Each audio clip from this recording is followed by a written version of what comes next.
Bonjour, oui donc comme prévu une petite vidéo pour expliquer un petit peu comment est monté cet ordinateur. Donc vous voyez ici sur la première vue que je vous ai mis la présentation de l'utilitaire de disque. On voit donc qu'il y a un disque dur sur lequel est monté Catalina. Il y a 4 racks sur cet ordinateur, je pense que vous le saviez. C'est un disque dur SATA de 500 Go.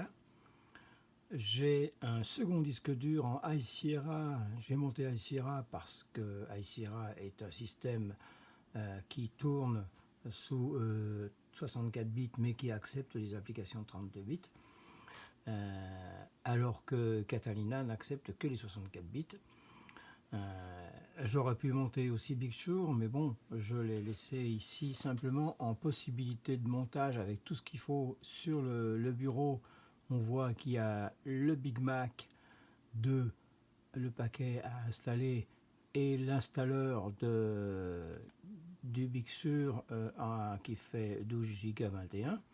Voilà, donc tout est prêt pour l'upgrader si on veut, hein, sur un des deux disques durs ou alors sur un troisième disque. L'autre Catalina, en fait, celui-ci s'appelle Catalina, mais en fait il a pas de système bootable, puisque les deux systèmes bootables qui sont là-dessus sont des systèmes uniquement, on voit que dans la préférence par exemple, la préférence et les disques de démarrage, on a deux disques de démarrage qui sont bootables, le Catalina et le High Sierra. Voilà. Et donc, c'est pas grave, on peut passer de l'un à l'autre. Maintenant, sur les caractéristiques de l'ordinateur, à propos de ce Mac, on voit que, en grossissant, on voit qu'on est avec un processeur de 3 Go 3, 24 Go de mémoire DDR 3066 et une GeForce GTX 700 à 4 Go qui est nécessaire. Donc il a été monté en puissance au niveau de les mémoires et au niveau de la carte graphique pour pouvoir accepter les OS qui vont au-dessus de, puisque par défaut ce système en natif, le 4.1, le Mac Pro 4.1, il ne peut pas aller au-delà de El Capitan. Et après, il faut utiliser des patchers pour installer High Sierra et Catalina et Big Sur. Concernant les mémoires, on voit qu'il y a 4 emplacements, dont 3 utilisés, 2 x 4 Go et 1 x 16 Go. On peut rajouter dans le rack vide 16 Go. On peut aussi, je pense, mettre 4 x 16 Go. Mais ça dépend ce qu'on veut faire, hein. C'est sûr que moi, sur le mien, j'ai le Mac Pro 5.1, j'ai 32 Go. Et j'ai pareil, la même carte graphique. Et ça tourne très bien, et j'ai aussi un monoprocesseur de 2 Go 8. Bon, maintenant je peux passer aussi avec un rack de 2 x 340, 3-4 Go, et avec 64 Go de mémoire. C'est sûr, on a des possibilités d'upgrader encore ces appareils là, quoi. C'est comme celui-ci aussi, on peut lui mettre un biprocesseur, il n'y a pas de problème. Ce qui augmente le nombre de cœurs, et on sait que le nombre de cœurs augmente la capacité de mémoire cache, quoi.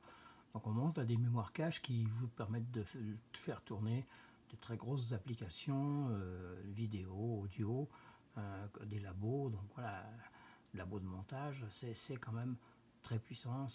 On a besoin d'une mémoire vive, mais on a aussi besoin de mémoire cache, quoi. C'est surtout celle-ci qui fait la...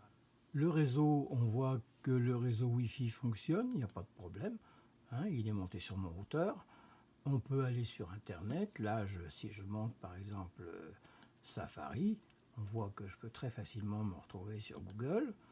Voilà, donc on est avec une configuration qui est assez bien efficace. Le Bluetooth, moi je fais tourner une Magic Mouse, mais elle est montée sur le 5.1, donc elle ne tourne pas là-dessus.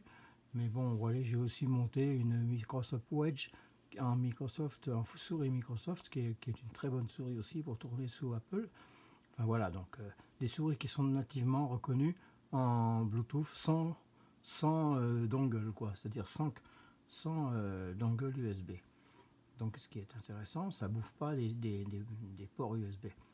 Voilà, pour le reste, en préférence système, c'est difficile de dire quoi que ce soit.